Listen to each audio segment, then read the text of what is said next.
Bab 1141. Di mana bahan peledaknya? Zhao Yu bertanya-tanya. Ketika Zhao Yu pergi memeriksa mayat lelaki itu, ia tiba-tiba menyadari bahwa bahan peledak yang terdeteksi detektor sebelumnya sudah tidak ada lagi bersamanya. Dia mengangkat kepalanya dan melihat sekeliling. Pria bertopeng itu sudah mulai berlari ke tengah jalan dan terus berlari ke arah timur laut. Detektor di otak Zhao Yu telah menunjukkan bahwa bahan peledak itu bergerak ke arah yang sama dengan pria bertopeng itu, artinya bahan peledak itu jelas terbawa olehnya. Oh, sial, Zhao Yu merasa sesuatu akan terjadi. Apakah dia benar selama ini? Apakah rencana mereka benar-benar untuk menghancurkan harta karun itu? Ada artefak bersejarah di mana-mana, dan beberapa turis belum mengungsi. Jika bahan peledak meledak, akan ada konsekuensi yang mengerikan. Ini tidak akan berhasil. Zhao Yu tidak bisa membiarkan mereka melakukan apa yang mereka inginkan. Mengingat hal itu, dia mempercepat langkahnya dan mengejar.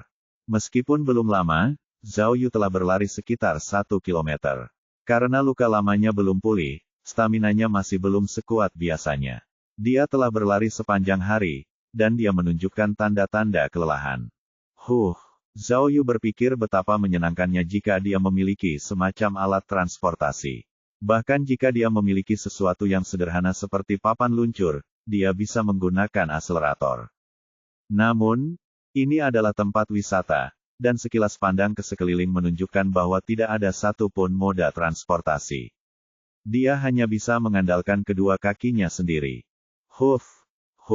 Meskipun kecepatan Zhao Yu telah menurun drastis, untungnya drone itu masih mengarahkannya. Tidak butuh waktu lama sebelum dia mencapai sebuah istana di dekat daerah timur laut yang indah. Itu adalah istana yang megah, dan seperti sebelumnya, ada lapangan terbuka di samping istana. Zhao Yu dapat dengan jelas melihat pria bertopeng berlari menaiki tangga, tetapi jaraknya terlalu jauh baginya untuk mengenai pria bertopeng itu dengan keterampilan menembaknya yang biasa-biasa saja. Akeong novel bin et Akeong. Yang lebih menyebalkan adalah saat pria bertopeng itu hendak memasuki istana, dia tampak berbalik dan menatap Zhao Yu.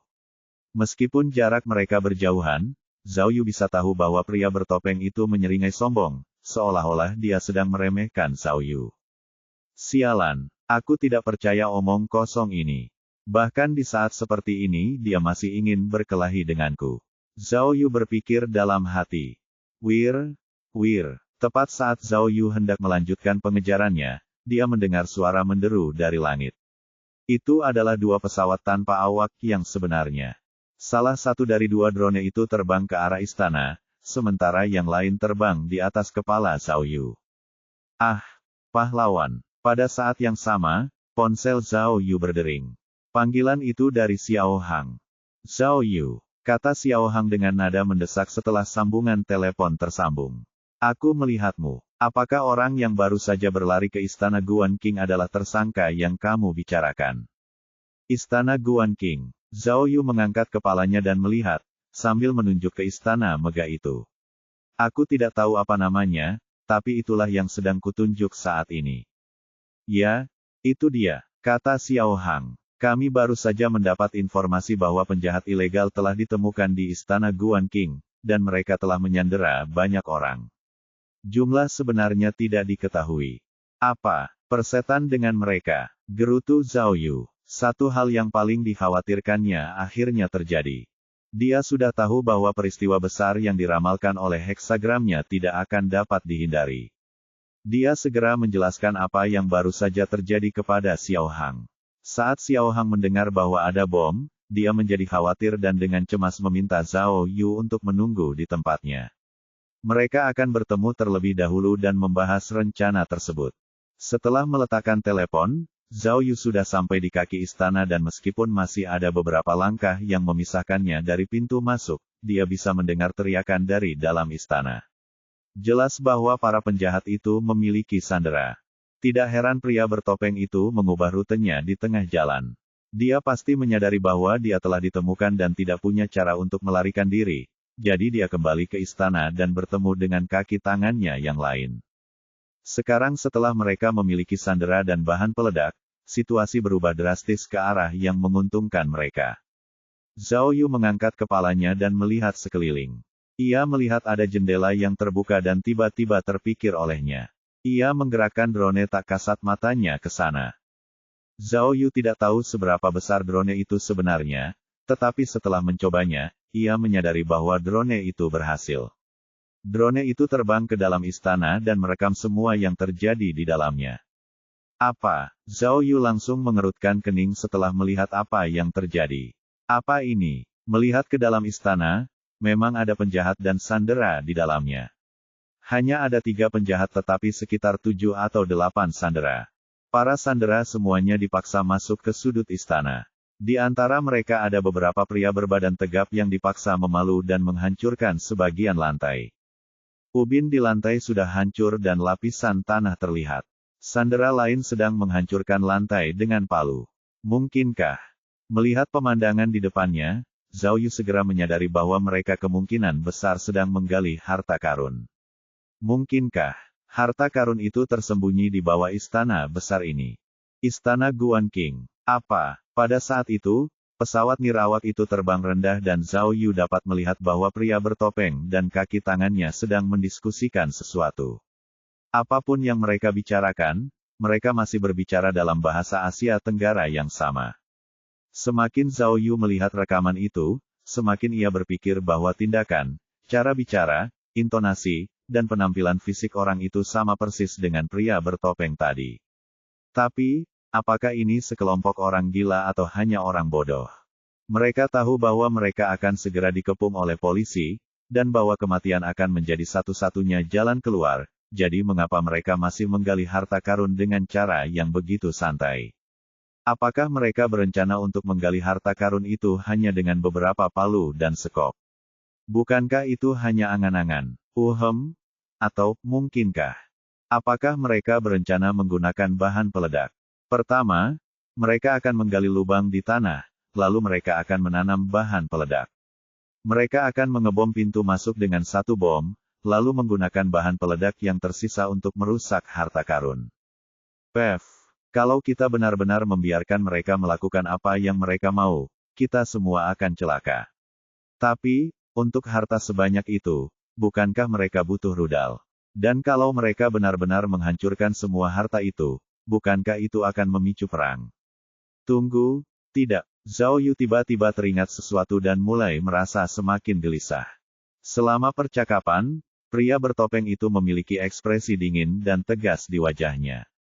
2 orang lainnya tidak tampak segugup yang dipikirkan Zhao Yu. Mungkinkah tebakannya salah? Indra penciuman Zhao Yu mulai tergelitik dan pikirannya bekerja ekstra keras mengingat semua yang baru saja terjadi. Pertama, ada 2 bom asap, lalu, pria bertopeng itu mengubah arahnya, dia lebih memilih menembak dan membunuh rekannya daripada membiarkan pemandu wisata palsu itu ditangkap hidup-hidup, dan barusan dia menatap Zhao Yu dengan tatapan mengejek. Belum lagi legenda wanita berpakaian merah, tanah yang terbuka, dan semua yang berhubungan dengan harta karun, mungkinkah semua ini hanya tipuan? Zhao Yu dapat melihat siluet orang-orang yang bergegas masuk dari kejauhan. Mereka mungkin adalah agen dinas rahasia yang datang untuk mendukungnya, dan Xiao Hang. Zhao Yu sengaja bersembunyi di bawah tangga dan mendongak. Ia melihat ada kamera di atas atap istana. Baiklah, ini adalah masalah hidup dan mati dan menjadi perhatian bangsa. Zhao Yu tahu bahwa ia harus melakukan sesuatu yang besar untuk mencegah terjadinya krisis, dan ia harus melakukan sesuatu yang lebih besar daripada apa yang telah ia lakukan di benteng. Ia harus mengerahkan segenap kemampuannya tanpa ragu-ragu. Karena itu, Zhao Yu menyelinap melewati kamera dan mengeluarkan sejumlah perlengkapannya, termasuk jubah tembus pandang. Bab 1142. 10 menit kemudian, seluruh area wisata telah dievakuasi sepenuhnya. Petugas dinas rahasia dan tim investigasi khusus lainnya telah mengepung Aula Guan King, dan mereka siap menyelamatkan para sandera dan menaklukkan para penjahat. Pemimpin Li Jing sedang dirawat di rumah sakit karena cedera kaki, jadi komando telah diserahkan kepada Xiao Hang. Xiao Hang dan komandan tim investigasi khusus sedang menonton video di ponsel mereka. Itu adalah video yang dikirim oleh para penjahat menggunakan salah satu telepon genggam milik sandera. Sandera wanita itu diikat dengan bahan peledak. Wanita itu pucat pasi, gemetar ketakutan dengan air mata dan ingus menutupi wajahnya. Mereka ingin aku memberitahumu bahwa, mereka menginginkan helikopter dengan tangki bahan bakar penuh, mereka mengatakan ada ruang terbuka di depan aula utama, sangat mungkin untuk mendaratkan helikopter di sana, katanya ke kamera di sela-sela isak tangisnya. Jika mereka tidak mendapatkan apa yang mereka inginkan, mereka akan meledakkan semuanya dan itu akan berakhir dengan kehancuran bersama. Tolong. Dan, mereka juga ingin seseorang masuk. Apa Zhao? Oh, Zhao Yu. Itu namanya. Mereka bilang kalau mereka tidak melihat orang ini dalam 10 menit, mereka akan mulai membunuh satu sandera setiap 10 menit. Aku mohon padamu. Wanita itu menangis terseduh-seduh, gemetar ketakutan. Kumohon datanglah dan selamatkan kami. Setelah itu, video dipotong paksa. Zhao Yu. Xiao Hang berdiri tegak dan melihat sekeliling. Di mana Zhao Yu? Kemana dia pergi? Bukankah aku sudah memintanya untuk menungguku di sini? Dia tidak menjawab teleponnya, kata Ma Jicun, berkeringat dengan cemas. GPS teleponnya juga tidak dapat dilacak. Apa? Xiao Hang meletakkan tangannya di pinggangnya dan berteriak. Bagaimana dengan tim investigasi khusus? Di mana semua orang dan apa yang mereka lakukan? Datang. Saat Xiao Hang selesai, suara Cui Lizu terdengar. Cui Lizu dan Liu Zanbing dengan cepat berlari menuju Xiao Hang. Pemimpin Xiao, di mana bosku? Tanya Cui Lizu saat bertemu dengannya di sana. Bukan hanya kau yang mencarinya, aku juga, kata Xiao Hang dengan marah. Cepat dan hubungi anak buahmu yang lain. Para penjahat ingin Zhao Yu masuk. Jika dia tidak muncul, mereka akan mulai membunuh para sandera. Bagaimana ini bisa terjadi? Tanya Cui Lizu, hampir meludah. Dia memutar matanya dan mengangguk cepat. Baiklah. Aku akan menemukannya. Jangan khawatir, aku akan menemukannya. Akeong novel bin et Akeong. Setelah itu, Cui Lizu diam-diam keluar dari lingkaran dan menarik lengan Liu Zanbing. Berbisik kepadanya, Liu Tua, cepat panggil pemimpin Miao dan beritahu dia situasinya. Minta mereka untuk segera menyembunyikan bos kita, dan sembunyikan dia dengan baik. Tunggu, apa? Tanya Liu Zanbing, sedikit bingung. Hei, kenapa kau ragu-ragu? Cui Lizu menunjuk ke istana Guan Qing. Begitu bos tahu tentang ini, dia pasti ingin masuk. Kau harus tahu bagaimana dia. Tapi dia sudah menghancurkan rencana mereka dan mereka ingin membalas dendam. Begitu dia masuk, dia akan mati dengan menyedihkan. Tetapi, jika pemimpin Zhao tidak muncul, mereka akan membunuh para sandera. Kata Liu Zanbing, jelas-jelas dalam dilema. Aku tahu, kata Cui Lizu sambil mengepalkan tangannya. Tapi antara nyawa para sandera dan nyawa pemimpin kita, mana yang lebih penting? Kita tidak bisa hanya melihatnya berjalan menuju kematiannya. Kalau begitu, baiklah, apa yang akan kau lakukan? Tanya Liu Zanbing. Aku harus tetap di sini dan mengamati situasi, kata Cui Lizu sambil memberi isyarat. Kalian cepatlah dan temukan bos kita, bawa dia sejauh mungkin. Cepat, pergi. Liu Zanbing menghela napas dan mengangguk, lalu mengambil ponselnya dan berlari pergi. Cui Lizu akhirnya merasa sedikit lega dan kembali ke lingkaran untuk terus mengamati situasi. Pimpinan Xiao. Kali ini, seorang agen dinas rahasia yang berbicara kepada Xiao Hang. Menurut pendapatku, kita bisa setuju dengan syarat pertama mereka. Lihat, helikopter itu hanya bisa berhenti di sana. Jika teroris ingin naik, mereka masih harus berjalan cukup jauh dan akan ketahuan dalam prosesnya. Katanya, sambil menunjuk ke lapangan kosong di depan aula. Kita bisa menempatkan 2 penembak jitu di kedua sisi helikopter dan menembak mereka saat mereka naik. Mereka tidak sebodoh itu, kata perwira komandan lainnya. Jangan lupa mereka punya bahan peledak. Mereka pasti akan naik pesawat secara berkelompok. Kita tidak tahu berapa banyak bahan peledak yang mereka punya, atau siapa yang mereka bawa. Rencana ini terlalu berbahaya. Pertama-tama kita bisa memutus semua sinyal ke istana dan menyerang mereka dengan granat kejut. Kata petugas lainnya, dengan cara ini, tingkat keberhasilan kita setidaknya 60%. Xiao Hang memikirkan rencananya. Saat itu, seseorang telah membawa mayat kedua penjahat itu. Kedua orang ini kemungkinan besar dibunuh oleh Zhao Yu. Kata Xiao Hang sambil menunjuk mayat mereka. Mereka ingin bertukar sandera dengan Zhao Yu, yang berarti mereka kemungkinan besar ingin membalas dendam. Kita tidak bisa membiarkannya masuk. Hei, dia mendesah dan menatap bawahannya. Mari kita lakukan dengan cara ini. Cari cara untuk menghubungi pihak lain dan mulai beberapa negosiasi. Kita bisa membicarakan kondisi pelarian mereka sambil memikirkan solusi yang lebih baik. Sambil berkata demikian, Xiao Hang melihat jendela di puncak Kuan King, dan bertanya, bisakah drone kita melihat situasi di dalam dengan melihat melalui jendela itu? Ya, Anda bisa, jawab teknisi itu. Tetapi saat mengamati mereka, Anda juga akan ketahuan. Saya khawatir itu akan menempatkan para sandera dalam posisi yang buruk. Bagaimana dengan inframerah? Tanya Xiao Hang. Saya tidak bisa masuk, kata teknisi lainnya. Ada tanda-tanda panas yang tidak diketahui di lokasi kejadian yang mengganggu detektor kami. Intip rekomendasi terbaru kami di sini umpan penemuan. Sial, mereka sangat profesional. Xiao Hang mendengus. Pemimpin, kata agen lainnya. Menurut beberapa saksi, diperkirakan ada sedikitnya 5 sandera di dalam, tetapi jumlah penjahatnya tidak diketahui. Xiao Hang mengerutkan kening dan berpikir keras tentang apa yang bisa dia lakukan. Pemimpin Xiao, kata Cui Lizu sambil berlari ke depan. Bisakah kau membiarkanku melihat video tadi lagi? Xiao Hang tidak yakin apa yang diinginkannya, tetapi menunjuk ke arah anak buahnya. Cui Lizu melihat video itu sebentar sebelum menunjuk ke layar dan berkata, apakah kamu mendengarnya? Suara keras dan melengking itu. Mereka sedang menggali sesuatu. Apa? Menggali? Xiao Hang menaikkan volume sehingga dia bisa mendengar suaranya. Apa yang mereka gali? Harta karun itu. Seru Cui Lizu sambil bertepuk tangan dengan gembira. Harta karun itu bisa saja dikubur di bawah istana. Mereka pasti sedang menggali harta karun itu.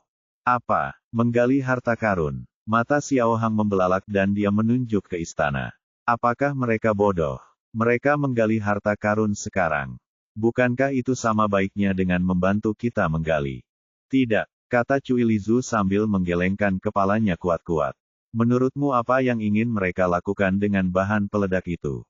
Saat harta karun itu ditemukan, mereka akan menggunakan bahan peledak untuk meledakkannya. Apa yang tidak bisa mereka miliki, mereka juga tidak akan membiarkan kita memilikinya. Ini seperti di benteng, bukankah itu mengerikan? Apa? Xiao Hang dan yang lainnya terkejut. Pimpinan Xiao, seorang agen berkata dengan tergesa-gesa. Harta karun itu adalah masalah yang sangat penting. Jika kita tidak bisa mendapatkannya, maka kita harus menyerang. Ini, Xiao Hang mengangkat telepon, jelas ingin meminta instruksi kepada atasannya. Tepat pada saat itu, kerumunan di belakang mulai berceloteh dengan penuh semangat. Oh, kerumunan itu berpisah, memperlihatkan sebuah kendaraan listrik roda 4, yang khusus digunakan di tempat-tempat wisata, melaju kencang ke arah kerumunan. Kemudian, dengan suara berderit, kendaraan itu berhenti di depan Xiao Hang dan yang lainnya. Dia belum keluar dari kendaraan, tetapi tawanya terdengar lebih dulu. Muahahaha, siapa yang mencariku? Aku di sini. Detik berikutnya, seorang pria jangkung melompat keluar dari kendaraan. Itu adalah Zhao Yu. Bab 1143. Bos. Mata Cui Lizu memerah saat Zhao Yu muncul. Dia bergegas mendekat dan memutar lengannya, menariknya dan berteriak, "Bos, bos. Kemarilah dan dengarkan aku dulu. Aku baik-baik saja, aku baik-baik saja," kata Zhao Yu, berdiri tegak dan menepuk bahu Cui Lizu. Liu Zanbing sudah memberitahuku bahwa sekelompok orang itu telah mengundangku masuk. Apa-apaan ini? Liu Zanbing, bajingan kecil itu. Cui Lizu mengumpat. Dia melihat Liu Zanbing berlari menghampirinya. Dia menunjuk ke arahnya dari jauh dengan wajah lesu, jelas-jelas mencoba berkata, aku tidak bisa menghentikannya, adikku. Dengan kemunculan Zhao Yu yang tiba-tiba, pusat komando segera menjadi tenang. Xiao Hang bergegas maju untuk meyakinkannya sebaliknya. Zhao Yu, Persyaratan itu disarankan oleh sekelompok penjahat. Kita tidak harus menyetujuinya. Tenang saja, kita akan berbicara dengan mereka lagi. Pemimpin, jangan ragu lagi, kata seorang agen dinas rahasia. Saudara-saudara kita sudah siap, kita bisa menyerang kapan saja. Tunggu dulu, kata Zhao Yu, tanpa diduga memberi isyarat agar mereka berhenti. Kalian semua harus tahu satu hal. Tujuan kalian mungkin membunuh, tetapi tujuanku adalah menyelesaikan kasus ini. Jika kalian terburu-buru dan membunuh mereka, bagaimana aku bisa menyelesaikan pekerjaanku? Apa? Agen dinas rahasia tidak senang ketika mendengar ini. Meskipun dia adalah bawahan Zhao Yu, kata-kata Zhao Yu terlalu tidak masuk akal. Bagaimana kau bisa berkata begitu? Agen Secret Service itu membantah sambil memegangi lehernya. Apa kau tidak mengerti situasi saat ini? Mereka punya bom dan sandera, dan mungkin bahkan harta karun. Kita tidak bisa berdiam diri dan tidak melakukan apapun hanya karena kau ingin menyelesaikan kasus kita, kan? Benar sekali. Agen lain menimpali. Karena kamu sangat ingin memecahkan kasus ini, apakah kamu punya ide cemerlang tentang bagaimana kamu bisa masuk dan menginterogasi mereka? Aku ingin melihat apakah kamu bisa keluar hidup-hidup. Berhenti, sudah cukup. Xiao Hang berteriak, buru-buru menyela anak buahnya. Kita dalam situasi apa sekarang? Kita tidak perlu menyalahkan diri sendiri. Zhao Yu, dengarkan aku. Tunggu, tunggu. Apa yang sedang kau lakukan? Kembalilah. Tidak mengherankan, Zhao Yu tidak berniat mendengarkan Xiao Hang berbicara dan sudah mulai melangkah menuju istana. Bos, Cui Lizu hampir kehilangan akal sehatnya dan buru-buru bergegas maju untuk menariknya kembali. Kau tidak bisa masuk seperti itu. Ini pada dasarnya adalah misi bunuh diri. Orang-orang itu adalah pejuang kamikaze, mereka tidak akan ragu untuk mati bersama harta karun itu dan akan ingin membawamu bersama mereka. Tidak banyak waktu lagi, kata Zhao Yu sambil menunjuk arlojinya sendiri. Dalam 2 menit lagi, mereka mungkin akan mulai membunuh para sandera. Itu juga tidak akan berhasil, kata Xiao Hang tegas. Bahkan jika mereka membunuh para sandera, kami tidak bisa mengirimmu ke kematianmu. Pemimpin Xiao, Zhao Yu berkata dengan dingin kepada Xiao Hang, sambil membusungkan dadanya. Aku, Zhao Yu, memiliki keberanian yang tak tertandingi dan akan menerima kematian dengan lapang dada jika itu berarti melindungi nyawa dan keselamatan orang lain. Aku tidak akan berpura-pura, menyerah, tetapi sebaliknya akan melawan para penjahat sampai akhir. Aku tidak akan beristirahat, sampai aku selesai dengan ini. Kalian semua, ingatlah ini. Apapun yang terjadi, aku, Zhao Yu, adalah pria terhormat, orang yang berintegritas, dan orang yang tidak mau menerima apapun yang membosankan. Kata Zhao Yu sambil melambaikan tangannya dan berbalik. Medali kehormatan yang kita terima akan dibagi di antara kita, tetapi sebagai orang baik, aku akan pergi untuk melaksanakan tugas yang diberikan kepadaku. Aku akan pergi sekarang. Mendengarkan Zhao Yu bicara omong kosong membuat semua orang terdiam. Tidak, kau tidak bisa. Cui Lizu mulai bicara, tetapi dia tidak punya kuasa atas dirinya. Dia begitu cemas hingga hampir menangis. Dia memegangi celana Zhao Yu dan duduk. Bos, kau tidak bisa pergi. Akeong novel bin et akeong. Sialan, suara kain robek terdengar keras dan jelas dan seluruh tempat itu terdiam, terkejut. Sekarang ada robekan besar di celana Zhao Yu dan sedikit warna merah terlihat. Cih, Zhao Yu buru-buru menutupi bagian yang terbuka. Bos, teriak Cui Lizu, air matanya mengalir di wajahnya. Kau, apakah ini akhir bagimu? Apa-apaan ini? Zhao Yu marah dan membungkuk, berbisik kepada Cui Lizu. Cui kecil, dengarkan aku. Aku tidak akan mati. Aku tidak tahan mati, dan semua orang di istana juga tidak menginginkanku mati. Saya akan memberitahu Anda ini, kita semua salah. Kebenaran di balik masalah ini bukanlah seperti yang kita pikirkan. Ah, lalu apa itu? Tanya Cui Lizu dengan bingung. Sudah cukup, kita tidak punya banyak waktu. Kata Zhao Yu, sambil melihat arlojinya lagi dan melepaskan diri dari genggaman Cui Lizu. Percayalah, aku akan baik-baik saja. Bersikaplah baik dan tunggu aku di sini. Kamu, Meskipun Cui Lizu tidak mengerti apa yang dimaksud Zhao Yu, berdasarkan seberapa baik dia mengenal Zhao Yu, dia tidak punya pilihan selain membiarkannya pergi. Zhao Yu menepuk kepalanya dan tersenyum, lalu berbalik dan berjalan menuju pintu utama istana. Dia tidak bisa lagi berjalan dengan percaya diri karena robekan besar di celananya dan dia harus menggunakan satu tangan untuk memegangi celananya. Saat itu, waktu kelonggaran yang diminta telah lewat dan Zhao Yu khawatir kalau para pelaku akan mulai membunuh para sandera, maka saat dia melangkah di tangga dia langsung melambaikan tangan dan memberi salam, berteriak keras ke arah istana. Hai, sawadikap, konnichiwa, aku Zhao Yu, kakekmu Zhao. Aku di sini, hei, kata Zhao Yu saat dia masuk. 1. Semua orang di pusat komando mengamati kejadian itu, membeku karena terkejut. Kejadian itu bahkan lebih konyol daripada kejadian yang biasa ditemukan di film atau drama televisi. Zhao Yu benar-benar luar biasa, selain juga luar biasa. Semua orang menduga bahwa para penjahat itu akan langsung menembak Zhao Yu, tetapi pintu utama berderit terbuka dan seseorang melambaikan tangan ke arah Zhao Yu, memberi isyarat agar dia masuk. Apa-apaan ini? Pikir Xiao Hang. Ia terkejut tetapi juga merasa kagum. Musuh-musuh ini benar-benar memiliki pengendalian diri yang baik. Jika orang lain telah menanggalkan celana mereka dan mempermalukan diri mereka sendiri seperti ini, ia mungkin akan menembak mereka sendiri. Melihat pihak lain membuka pintu, Zhao Yu tidak ragu-ragu. Dia memegang celananya, berlari mendekat. Ketika dia memasuki istana melalui celah kecil di antara pintu, seorang penjahat yang kuat dan tegap langsung menutupnya. Tepat setelah itu, mereka menarik Zhao Yu ke tengah istana dan memberi isyarat. Mereka ingin menggeledahnya. Dia tidak menyembunyikan apapun dan mengangkat kedua tangannya untuk membiarkan mereka menggeledahnya. Namun karena dia mengangkat kedua tangannya, celananya melorot, dan semua penjahat terkejut. Baiklah, permisi, kata Zhao Yu dengan aksen barat. Celana saya robek oleh seseorang. Ini bukan salah saya. Sambil berusaha menjelaskan situasi, dia juga mengamati dengan saksama lingkungan istana. Dia melihat para sandera telah dilarikan ke pusat, mungkin karena para penjahat takut ada yang akan menyerang.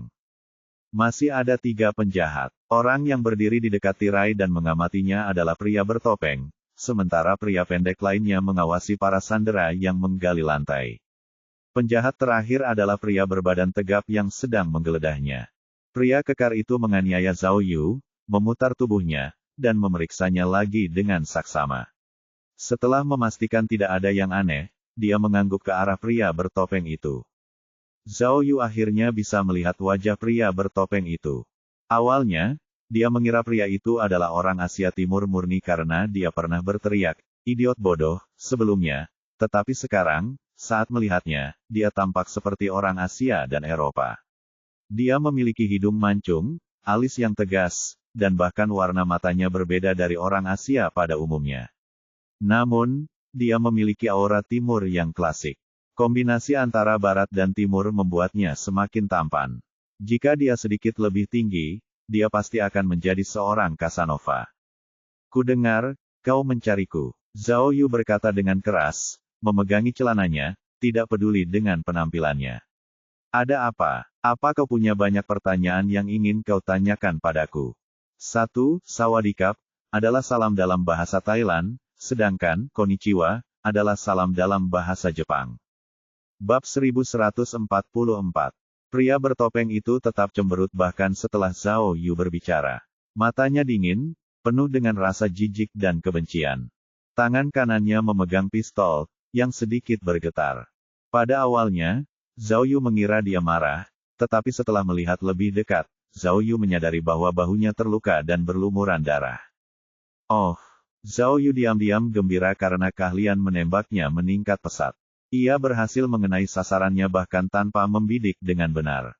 Menyadari orang bertopeng itu tidak mengatakan sepatah kata pun selama ini, pria besar itu berjalan mendekat dan bergumam di telinganya. Sebagai tanggapan, orang bertopeng itu mulai menyeringai lebar, lalu bergumam pada Zhao Yu. Akeong tanda pagar persen. Orang bertopeng itu baru saja berbicara dalam dialek Asia Tenggara, hal ini membuat Zhao Yu terkejut. Sialan, Zhao Yu memutar matanya, merenung sendiri.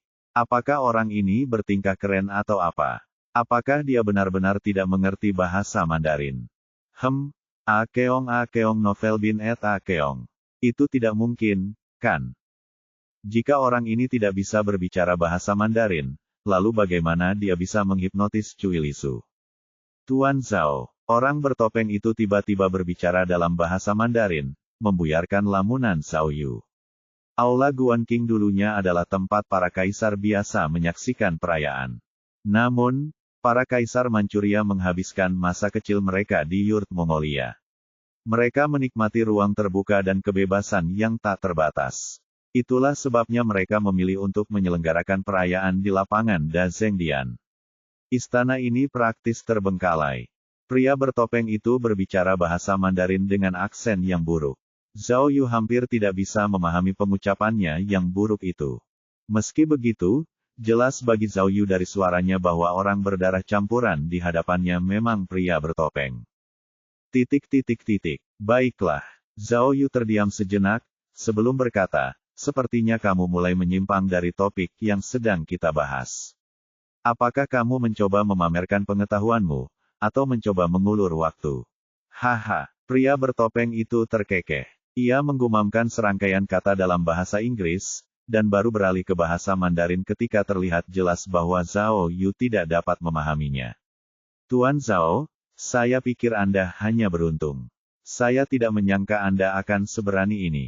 Saya pikir Anda tidak akan menunjukkan wajah Anda, bahkan jika kami membunuh beberapa sandera. Orang-orang Tiongkok bukanlah pengecut, terutama orang-orang yang saleh dan penyayang seperti saya, kata Zhao Yu sambil mengepalkan tangannya. Bagaimana kalau kita langsung ke inti permasalahan? Tanyanya dengan tidak sabar. Saya terkesan dengan penampilan Anda. Rasanya seperti kita bertukar peran, desah pria bertopeng itu, matanya terpejam. Baiklah, saya punya pertanyaan. Jangan repot-repot bertanya, bahan peledakmu sudah kedaluarsa. Zhao Yu memotongnya. Sambil memutar matanya, dia berkata, kekhawatiran terbesarmu pastilah mengapa bahan peledak itu tidak meledak di pangkalan. Sudah kuduga. Aku tahu kami tidak akan bisa menipu kalian dengan berita palsu yang kami buat. Sejujurnya, kalian harus memeriksa bahan peledak yang kalian bawa. Jika semuanya dari kelompok yang sama, maka kemungkinan besar bahan peledak itu juga sudah kedaluarsa. Zhao Yu melanjutkan, jadi, jangan buang waktu. Sebaiknya kalian lindungi diri kalian sendiri dan pergi ke departemen terkait. Petik 2. Ketiga penjahat itu saling menatap dengan cemas. Si pendek yang berdiri agak jauh pun langsung memeriksa barang-barang milik mereka. Baka, orang bertopeng itu meraung, menghentikan tindakan pria itu. 1. Tanda pagar %%, pria bertopeng itu melotot marah ke arah Zhao Yu, menggumamkan kata-kata makian dalam bahasa Asia Tenggara yang tidak diketahui. Betapa liciknya dirimu. Kau pikir kau bisa mengetahui di mana bom itu berada, begitu saja. Zhao Yu mengumpat dalam hati. Mengapa aku harus melakukan itu jika aku memiliki detektor tak terlihat? Tidak apa-apa jika kau tidak mau mendengarkan saranku, pikirnya dalam hati. Baka, teriak pria bertopeng itu sambil memberi isyarat dengan tangannya. Si penjahat pendek itu segera mengarahkan pistolnya ke pelipis seorang sandera. Zhao Yu, pria bertopeng itu mengancam. Jika kamu tidak mengatakan yang sebenarnya, maka orang ini akan mati karenamu. Kamu mengaku benar, mau mencobanya. Tolong jangan, pinta sandera yang menjadi sasaran pistol itu. Sandera itu jatuh ke tanah dan hampir pingsan. Tentu, Zhao Yu mengangkat bahu, tampak acuh tak acuh. Silakan tembak. Begitu kau menarik pelatuknya, orang-orang kita akan menyerbu masuk. Mari kita semua binasa bersama. Kau, pria bertopeng itu melotot ke arahnya, sebelum menoleh ke pria besar itu, dan bertanya dengan sungguh-sungguh, apa yang baru saja dia katakan. Setelah penjelasan pria besar itu, pria bertopeng itu tersenyum dingin dan menjentikkan jarinya. Begitu jari dijentikkan, penjahat pendek itu menarik pistolnya dan menukarnya dengan belati. Oke, dasar bajingan, kamu menang. Alis Zhao Yu berkerut sambil mengacungkan ibu jarinya. Baiklah, Tidak ada salahnya memberitahumu. Kapten pasukan khusus kami adalah ahli penjinak bom. Dia membawa serta high frequency seismomagnetic disruptor yang, melalui prinsip Lester, menghancurkan pengatur waktu bom dan mencegah bom meledak. Rekomendasi pribadi yang tidak boleh Anda lewatkan umpan penemuan. Hanya perlu menekan sebuah tombol, bommu tidak akan efektif lagi. Kata Zhao Yu sambil mengangkat bahu. Jadi, tantangan terbesar kita saat ini adalah menemukan bomnya. Mengerti. Omong kosong adalah keahlian Zhao Yu, dia bahkan tidak perlu mencobanya. Pria bertopeng dan rekan-rekannya bereaksi beragam terhadap apa yang baru saja dikatakan Zhao Yu. Sebagian terkejut, sementara yang lain khawatir. Terlepas dari itu, faktanya bahan peledak di pangkalan rahasia itu belum meledak, jadi tidak ada ruang untuk ragu. Kau terjebak di pangkalan itu sepanjang waktu, terputus dari dunia luar, kata pria bertopeng itu. Lalu, bagaimana kau bisa menemukan jalan ke sini secepat itu? Wahaha, Zhao Yu tertawa terbahak-bahak, berkata dengan keras, menurutku, meskipun kalian teroris, kalian harus menunjukkan sedikit kesopanan. Aku sudah menjawab pertanyaan kalian, bagaimana kalau kalian menjawab salah satu pertanyaanku? Balas dendam, Zhao Yu memberi isyarat, menjembatani jarak di antara kita, bukan? Pria bertopeng itu berpikir sejenak. Baiklah, tembak. Saya ingin menanyakan nama Anda, tetapi ada masalah yang lebih penting, jadi. Zhao Yu tersenyum. Saya ingin tahu bagaimana kalian berhasil memecahkan misteri boneka bersarang Rusia. Persen tanda pagar. Si lelaki besar mengumpat sambil mengerutkan kening karena marah dan terkejut. Oh, pria bertopeng itu sedikit mengernyit. Setelah merenung sejenak, dia mengangguk dan bertanya, kalian sudah tahu tentang boneka bersarang itu selama ini. Kamu belum menjawab pertanyaanku. Zhao Yu bertanya. Baiklah, pria bertopeng itu mengangguk dan berkata, petugas yang menyembunyikan harta karun itu tidak hanya meninggalkan boneka bersarang, tetapi juga kaleidoskop yang serasi. Ah, kaleidoskop. Zhao Yu tercengang. Boneka bersarang itu ditinggalkan di Cina, dan kaleidoskop itu dibawa kembali ke Jepang. Pria bertopeng itu mencibir. Namun, karena takdir, kaleidoskop itu jatuh ke tangan kita. Itu berarti kita akan dapat menemukan petunjuk jika kita menggabungkan kaleidoskop dan boneka bersarang. Mata Zhao Yu membelalak karena gembira. Jadi hanya kalian yang dapat menemukan lokasi harta karun itu. Selagi berbicara, Zhao Yu tanpa sengaja melirik ke arah orang-orang yang sedang menggali di kejauhan. Haha, tawa pria bertopeng itu. Saya sudah menjawab pertanyaan Anda. Sekarang giliran Anda, Tuan Zhao. Bagaimana kalian bisa tahu tentang boneka bersarang itu? Dan bagaimana Anda bisa mengetahuinya tanpa kaleidoskop? 1. Baka berarti idiot dalam bahasa Jepang. Bab 1145. Itu dua pertanyaan. Zhao Yu terkekeh. Kamu beruntung, suasana hatiku sedang bagus jadi kamu bisa mengajukan satu lagi. Serum kebenaranmu tidak sempurna. Meskipun telah memberikan serum itu, Cui Lizu masih ingat pertanyaan yang kau ajukan padanya. Hanya butuh sedikit hipnosis dan dia mengingat semuanya. Zhao Yu berkata dengan sungguh-sungguh. Kurasa kalian sudah tahu tentang kekurangan serum itu. Itulah sebabnya kau membunuh para ahli itu, kan? Lalu, hanya tersisa foto boneka bersarang itu. Bagaimana kau bisa memecahkan kode itu tanpa kaleidoskop? Pria bertopeng itu mengulang pertanyaannya. Zhao Yu mencibir pada dirinya sendiri. Mengapa kedengarannya seolah-olah dia mengatakan, ibunya, bukannya, boneka bersarang. Tidak heran alat pembaca bibir tidak dapat menafsirkannya dengan akurat. 1. Apakah kamu memperhatikan gaun yang dikenakan boneka bersarang itu? Tanya Zhao Yu. Warna gaunnya, keliman renda, dan hiasannya, semuanya mirip dengan dinding merah, ubin hijau, dan awan di atap istana Kekaisaran Qing. Kami sudah memeriksanya. Di seluruh Tiongkok, hanya istana Kekaisaran Qing yang memiliki arsitektur seperti itu. Itulah sebabnya kami ada di sini. Zhao Yu tersenyum. Kami akan memeriksanya tetapi tidak menyangka akan benar-benar bertemu kalian. Sungguh dunia yang sempit. Zhao Yu sangat ahli dalam berbohong. Ia tahu bahwa cara terbaik untuk berbohong adalah dengan setengah kebenaran.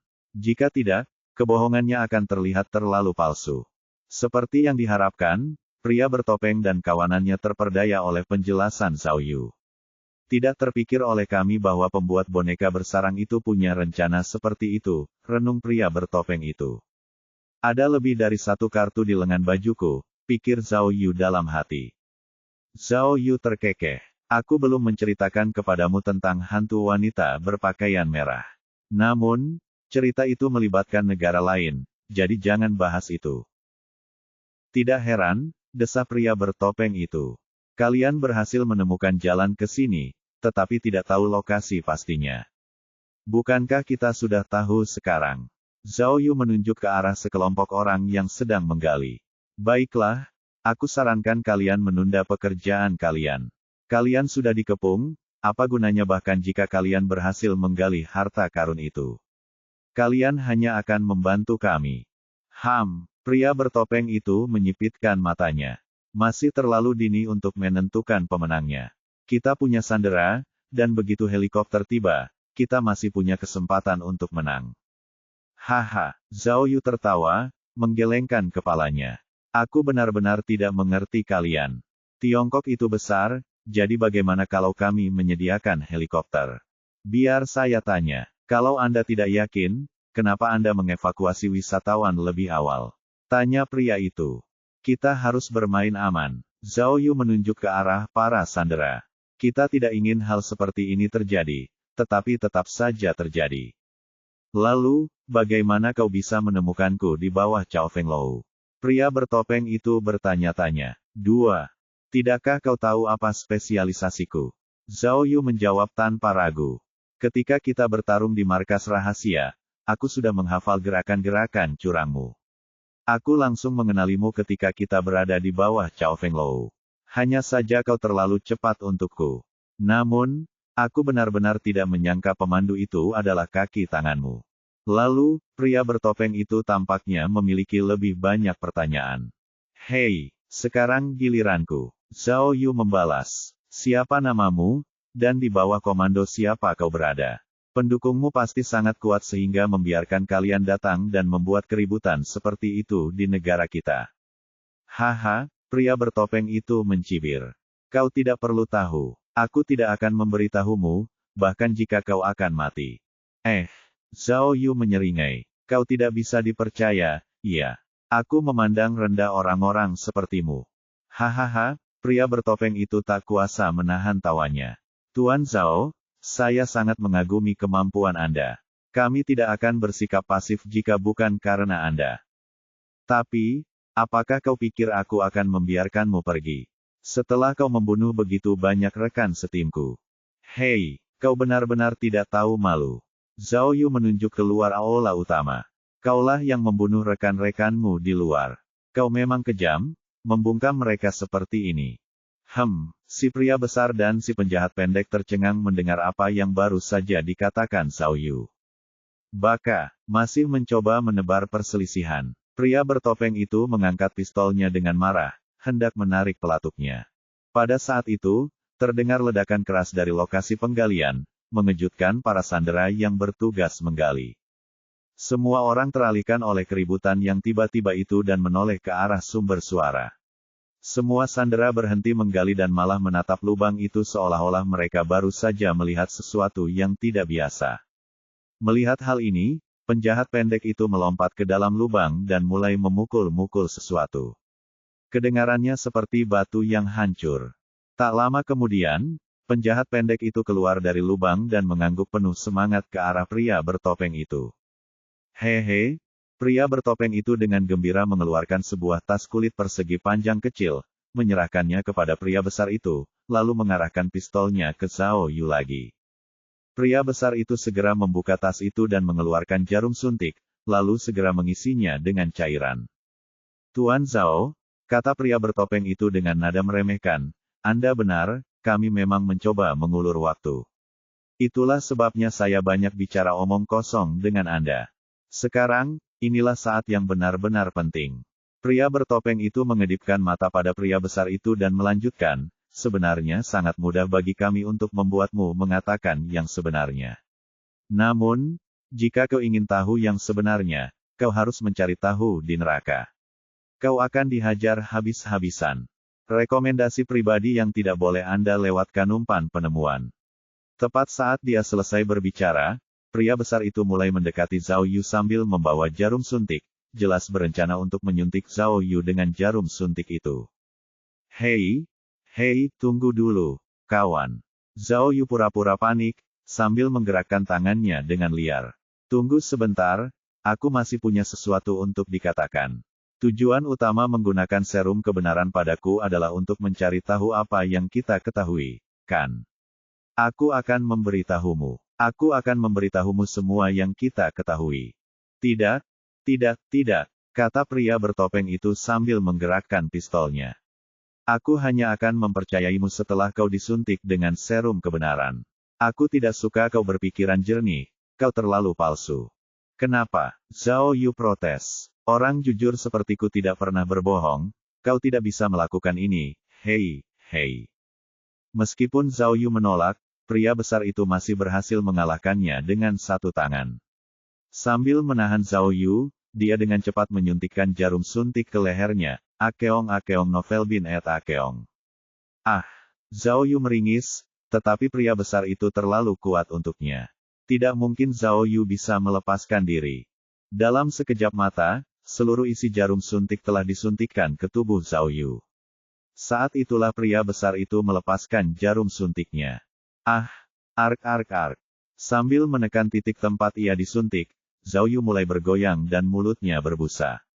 Tak lama kemudian, matanya berkaca-kaca dan ia jatuh ke tanah. Hahaha, pria bertopeng itu berjalan ke arah Zhao Yu dengan riang, menepuk pipinya dengan lembut. Kemudian dia berkata kepadanya dengan lembut, Zhao Yu, kamu kelelahan, istirahatlah yang cukup. Jangan melawan, kamu akan merasa sangat nyaman. Atur napasmu, ya pelan-pelan saja. Zhao Yu merendahkan tubuhnya selaras dengan bisikan pria bertopeng itu, seolah-olah dia telah menjadi boneka kayu.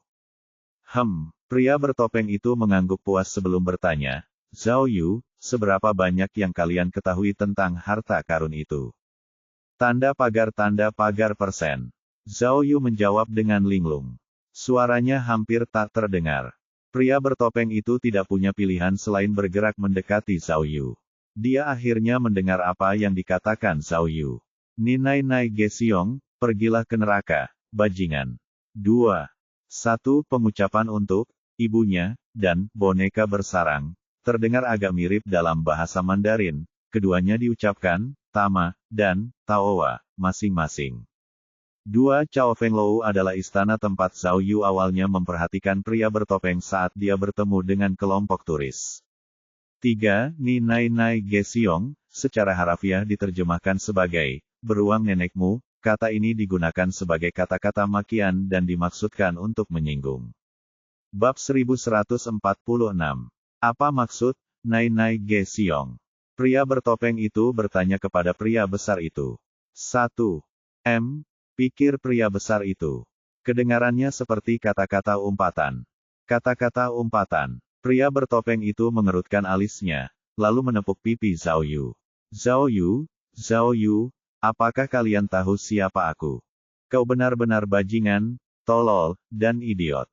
Zhao Yu mengeluarkan serangkaian kata-kata makian. Ini, pria besar itu mulai berbicara. Pria besar itu hendak menerjemahkan apa yang baru saja dikatakan Zhao Yu, tetapi pria bertopeng itu memberi isyarat kepadanya untuk berhenti. Tidak perlu menerjemahkan, aku bisa mengerti. Aneh sekali. Dia menunduk lagi dan menatap Zhao Yu dengan saksama, bahkan memeriksa pupil matanya. Kemudian dia bertanya, apakah kamu ingat namamu sendiri? Aku kakekmu, cucu yang baik. Tak perlu bersujud, aku tidak membawa angpau untukmu. Kata Zhao Yu. Pria bertopeng itu mengangkat senjatanya dan mengarahkannya ke wajah Zhao Yu. Pada saat itu, tubuh Zhao Yu kejang-kejang, seolah tersengat listrik. Air liur terbentuk di sudut mulutnya, Akeong novel bin et Akeong. Pria bertopeng itu membelalakkan matanya dan bertanya dengan rasa ingin tahu, apa yang kamu tahu? Itu, sambil menunjuk ke arah lokasi penggalian, Zhao Yu bergumam, aku tahu harta karun itu tidak tersembunyi di sana. Kau tidak menggali harta karun atau mencari jalan keluar. Ah, mendengar hal ini, baik pria bertopeng maupun pria besar itu kehilangan ketenangan dan tampak terkejut. Bagaimana kau tahu? Tanya pria bertopeng itu dengan cemas. Jika bukan untuk harta karun atau untuk melarikan diri, lalu untuk apa? Itu untuk lubang itu. Zhao Yu berbicara cepat seperti robot, suaranya bergetar. Kau menggali lubang supaya saat polisi menerobos masuk, mereka akan tertipu oleh tipu dayamu dan malah menuju lubang itu. Ah, pria bertopeng itu menjadi pucat dan menggigil. Pria besar di sebelahnya juga berkeringat dingin. Sedangkan si bajingan pendek, dia tampak bingung harus berbuat apa selanjutnya. Sebenarnya, lubang itu bukanlah rute pelarianmu yang sebenarnya. Pasti ada jalan rahasia lain yang bisa membantumu melarikan diri. Zhao Yu melanjutkan. Ah, mendengar hal itu, pria bertopeng dan anak buahnya tak kuasa menahan diri untuk tidak melihat ke arah singgasana di aula utama. Zhao Yu dengan cermat mengamati ekspresi mereka yang samar-samar. Tidak hanya dugaannya terbukti benar, tetapi ia juga berhasil mengelabui mereka agar mengungkapkan lokasi rute pelarian yang sebenarnya. Mereka benar-benar telah merencanakan rute mundur, tidak heran mereka begitu yakin. Zhao Yu bergumam pada dirinya sendiri. Bagaimana bisa? Pria bertopeng itu menggelengkan kepalanya berulang kali dan bertanya dengan tidak percaya, bagaimana kalian bisa tahu? Kalian baru saja tiba belum lama ini. Saya detektif hebat, dan saya sangat serius dengan pekerjaan saya. Saya sangat teliti dan jeli, dan saya telah memecahkan banyak kasus besar. Orang-orang memanggil saya pembunuh kasus lama, dan pemusnah semua kejahatan. Jawab Zhao Yu. Cara Zhao Yu meniup trompetnya sendiri sangat menyebalkan, bahkan pria bertopeng itu merasa ingin meninjunya. Pria bertopeng itu mencengkeram kerah baju Zhao Yu, sambil berkata dengan marah, aku bertanya bagaimana kau bisa tahu tentang lorong rahasia itu. Jawab aku. Ketika aku mengejarmu tadi, aku sudah menyadari ada sesuatu yang tidak beres, kata Zhao Yu dengan nada robotik. Ada yang aneh dengan waktunya. Waktunya, tanya pria itu. Kami terjebak di pangkalan rahasia selama lebih dari 20 jam, kata Zhao Yu. Dan kalian berhasil mendapatkan foto boneka bersarang itu pada malam yang sama. Dengan memperhitungkan waktu yang kami buang untuk mencoba menguraikan rahasia boneka bersarang itu, kalian lebih cepat dari kami setidaknya 1,5 hari.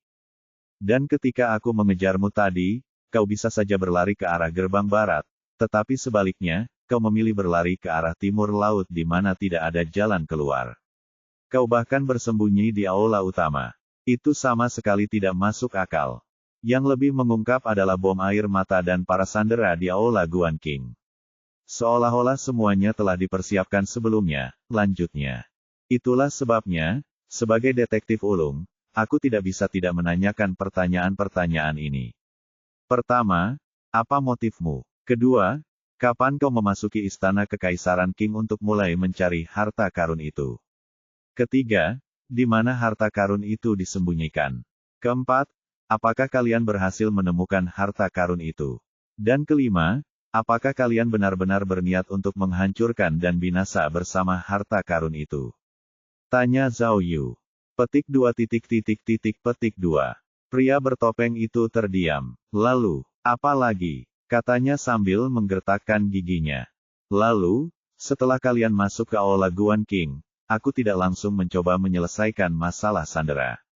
Sebaliknya, aku pergi ke ruang kontrol dan meninjau rekaman CCTV dari 2 hari terakhir.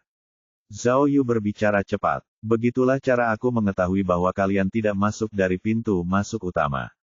Mencuri itu satu hal, tetapi mencoba menyelinap masuk tanpa tiket. Si pria besar mengernyitkan alisnya, bertanya pada pria bertopeng itu, Tuan, mungkinkah serumnya tidak efektif? Kok orang ini mengajukan pertanyaan retoris? Aneh sekali. Tentu saja, mustahil bagi saya untuk meninjau begitu banyak rekaman, lanjut Zhao Yu. Itulah sebabnya saya fokus pada kamera di dekat aula Guan King. Dan begitulah cara saya menemukan kalian muncul di sini begitu saja. Intip rekomendasi terbaru kami di sini umpan penemuan. Jelas ada yang mencurigakan di Aula Guan King.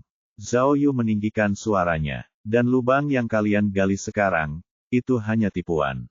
Kalian baru mulai menggali setelah mendapatkan sandera. Apa yang ada di bawahnya mungkin ruang bawah tanah atau saluran pembuangan limbah. Oh, pria bertopeng itu sepertinya teringat sesuatu. Kau mendasarkan semua kesimpulan ini pada rekaman kamera. Benar sekali. Kau yakin kami tidak akan bisa membuntutimu di sini? Itu sebabnya kau tidak repot-repot melakukan apapun pada kamera, kata Zhao Yu. Jika tidak terjadi apa-apa, tidak akan ada yang memperhatikan rekaman pengawasan itu. Lalu, tanya pria bertopeng itu, apakah ada orang lain yang tahu tentang rahasia Balai Guan King? Apakah kau memberitahu yang lain? Tidak, jawab Zhao Yu. Aku tidak memberitahu siapapun. Itu hanya hipotesis. Aku tidak bisa menarik kesimpulan apapun tanpa bukti. Oh, pria bertopeng itu tampak santai. Lalu, bagaimana dengan harta karunnya? Kemajuan apa yang telah kamu buat? Aku menemukan. Suara Zhao Yu semakin pelan, hingga tak terdengar lagi. Pria bertopeng itu tak punya pilihan selain menundukkan kepalanya. Tepat saat pria bertopeng itu menundukkan kepalanya, Zhao Yu tiba-tiba bangkit dan merampas pistol darinya. Zhao Yu kemudian menanduk mulutnya. Ah! Pria bertopeng itu terhuyung mundur karena kesakitan. Zhao Yu mengangkat pistolnya, mengarahkannya ke pria bertopeng itu, dan menarik pelatuknya. KKK, meskipun pelatuk telah ditarik, tidak ada peluru yang keluar. Kekeke, hahaha. Yang mengejutkannya, pria bertopeng itu memiliki senyum berdarah dan menyeramkan di wajahnya. Detik berikutnya, dia mengulurkan tangan kanannya, memperlihatkan peluru. Dia telah mengeluarkan pelurunya sebelumnya. Oh, baru sekarang Zhao Yu menyadari bahwa dia telah ditipu. Oh, pada saat itu, pria besar itu mencabut belati dan berdiri di depan Zhao Yu. Si bajingan pendek itu juga mengarahkan senjatanya ke arah Zhao Yu dari jarak yang cukup jauh. Saat Zhao Yu berdiri tegak, tidak ada yang menghentikan celananya jatuh dan memperlihatkan celana dalam merah di bawahnya. Seperti yang dijelaskan di bab 1145, Nai Nai Ge Xiong, secara harfiah diterjemahkan sebagai, beruang nenekmu, itu digunakan sebagai kata-kata kotor dan dimaksudkan untuk menyinggung. Bab 1147. Wah, sandera yang menghadap Zhao Yu mengeluarkan suara terkejut saat celana Zhao Yu jatuh. Tanda pagar Akeong %%. Pria besar itu menggumamkan sesuatu kepada pria bertopeng itu. Meskipun apa yang dikatakannya tidak dapat dipahami, jelas bahwa ia mempertanyakan kemanjuran serum kebenaran yang diberikan kepada Zhao Yu. Pria bertopeng itu tidak akan tahu bahwa Zhao Yu memiliki penawar racun. Penawar racun itu mampu menetralkan racun yang paling mematikan sekalipun, jadi mengapa tidak serum kebenaran? Zhao Yu menerima suntikan itu agar ia dapat memanfaatkan kelalaian mereka dan mempersulit mereka. Ia pikir ia telah bertindak dengan baik, jadi ia tidak menyangka pria bertopeng itu telah mengambil tindakan pencegahan dengan mengeluarkan peluru dari pistolnya terlebih dahulu. Menghadapi ancaman dari para preman bersenjata, ia membuang pistolnya dan menggoda mereka dengan berkata, baik bahan peledak dan obat-obatan kalian sudah kedaluarsa, saya pikir lebih baik kalian pikirkan hak-hak kalian sebagai konsumen. Tanda pagar %. Si bajingan pendek itu mengerti bahasa Mandarin, jadi dia segera berjalan mendekati Zhao Yu dan bersiap untuk menembaknya. Tidak, pria bertopeng itu menahannya dan berbicara kepada teman-temannya dalam bahasa Asia Tenggara yang tidak dikenal. Kali ini, Zhao Yu berhasil memahami inti pembicaraan mereka. Karena jalan rahasia mereka telah terbongkar, akan lebih baik bagi mereka untuk menggunakannya sebagai sandera daripada membunuhnya. Pria bertopeng itu segera mengeluarkan satu set borgol. Apaan nih? Zhao Yu tercengang. Bajingan ini tampaknya sudah siap. Namun, itu hanya angan-angan dari pihak pria bertopeng. Zhao Yu tidak akan menyerah begitu saja. Hei, saat pria bertopeng itu mendekat sambil memborgol, Zhao Yu langsung mengangkat tangannya untuk menghentikannya. Kalian benar-benar payah. Terakhir kali aku kalah dari kalian di markas karena aku terlalu lelah. Biar ku beritahu sesuatu, aku juga ahli dalam Mizon Kuan. Zhao Yu segera berpose, mengejeknya. Beranikah kau mendekat? 1. Petik 2. Ketiga penjahat itu terdiam oleh tindakan Zhao Yu. Orang besar itu yang pertama kali bicara, tanda pagar persen. Oh, Zhao Yu berpikir dalam hati bahwa orang ini pasti berkata, Tuan, orang ini hanya ingin mengulur waktu. Ayo kita bunuh dia sekarang dan selesaikan masalah ini. Persen tanda pagar. Pria bertopeng itu mengisyaratkan angka 1 dengan jarinya. Apa-apaan ini? Kau menganggapku remeh. Kau ingin mengalahkanku dalam 1 menit. Bermimpilah.